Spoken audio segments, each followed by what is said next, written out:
Hello guys, welcome to our channel kids learning. Morning.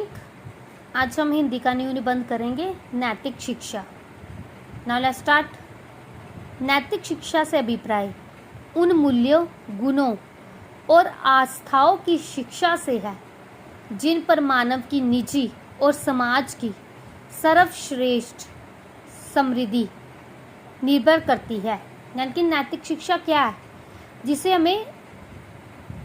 जिससे मानव का अपना विकास होता है और साथ साथ समाज का भी। ठीक है, समाज की उन्नति में भी वो वृद्धि करते हैं। नैतिक शिक्षा व्यक्ति के आंतरिक सद्गुणों को विकसित करती है, क्योंकि व्यक्ति समशिष्ट का सुसभ्य एक अंश है।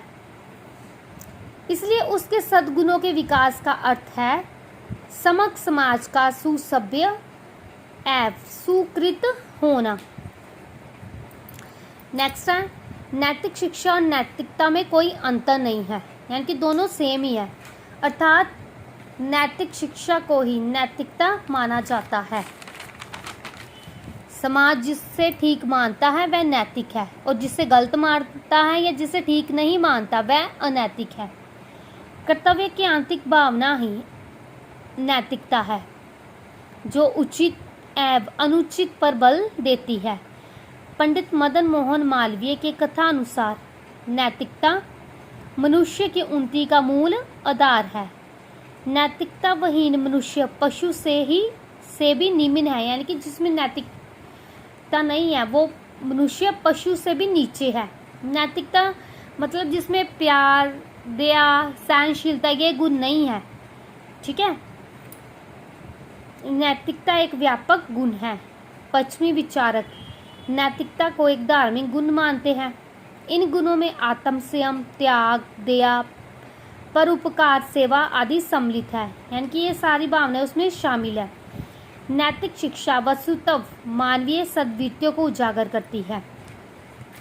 यदि ये कहा जाए कि नैतिक शिक्षा का मूल ही मानवता का है, नैतिक शिक्षा के अभाव में मानव पनप ही नहीं सकता। जिनको नैतिक गुण ही नहीं पता होंगे वो जीवन में कभी अपना विकास ही नहीं कर सकता। उसको उचित क्या है, गलत क्या, ठीक है, उसको इसका पता ही नहीं होगा, ज्ञान ही नहीं होगा। नैतिकता के माध्यम से उसमें नव चेतना का संचार हो सकता है। जिसमें नैतिकता के गुण होंगे उसमें नई जागृत, नई सोचने की शक्ति का संचार हो सकता है। नैतिक शिक्षा से ही व्यक्ति को उसके परम आदर्श की प्रेरणा दे सकती है और उसे श्रेष्ठ मनुष्य बनाती है।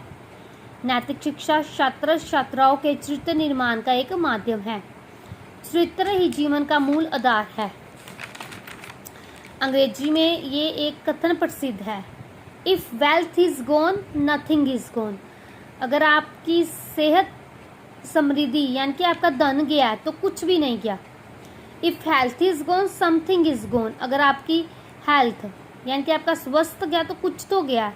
If character is gone everything is gone. और अगर आपका चरित्र खत्म हो गया तो आपका सब कुछ ही चला गया। यदि हमने धन खोया तो कुछ नहीं खोया, यदि हमने स्वास्थ्य खोया तो कुछ खोया, परंतु यदि हमने चरित्र खोया तो अपना सब कुछ खो दिया। इसलिए चरित्र की रक्षा करना नैतिक शिक्षा का मूल उद्देश्य है। नैतिकता को आचरण में स्वीकार किए बिना मनुष्य जीवन में वास्तविक सफलता नहीं प्राप्त कर सकता। छात्र छात्राओं के चरित्र को विकसित करने के लिए नैतिक शिक्षा अनिवार्य है। नैतिक शिक्षा के प्रमुख उद्देश्य इस प्रकार है। सर्वगणीय विकास यानी कि संपूर्ण विकास या अपना विकास। छात्र छात्राओं के नैतिक गुणों को उजागर करना नैतिक शिक्षा का मुख्य उद्देश्य है कि वे आगे चलकर देश के आदर्श नागरिक बन सके।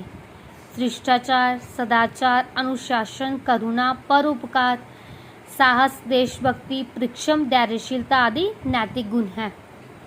नेक्स्ट है धार्मिक भावना। छात्र छात्राओं में धार्मिक भावना को विकसित करना भी नैतिक शिक्षा का उद्देश्य है। छात्रों के हृदय में धार्मिक भावना विकसित होगी। उन्हें धार्मिक संकीर्णता से दूर रखने में नैतिक शिक्षा उपयोगी सिद्ध हो सकती है। नेक्स्ट पॉइंट है देशभक्ति। नैतिक शिक्षा से ही छात्रों में देशभक्ति के अटूट भाव प्रफुल्लित या पैदा हो सकते हैं। नैतिक शिक्षा से छात्र के देश के प्रति सदैव जागरूक रहते हैं। महात्मा गांधी जी कहा करते थे, स्कूल या कॉलेज पवित्रता का मंदिर होना चाहिए। यहाँ कुछ भी अपवित्र या निकृष्ट ना हो, यानी कि कुछ भी बुरा कार्य ना हो। स्कूल कॉलेज तो चरित्र निर्माण की शालाएं हैं। इस कथन का सारांश यही है कि नैतिक शिक्षा छात्र छात्राओं के लिए जरूरी है।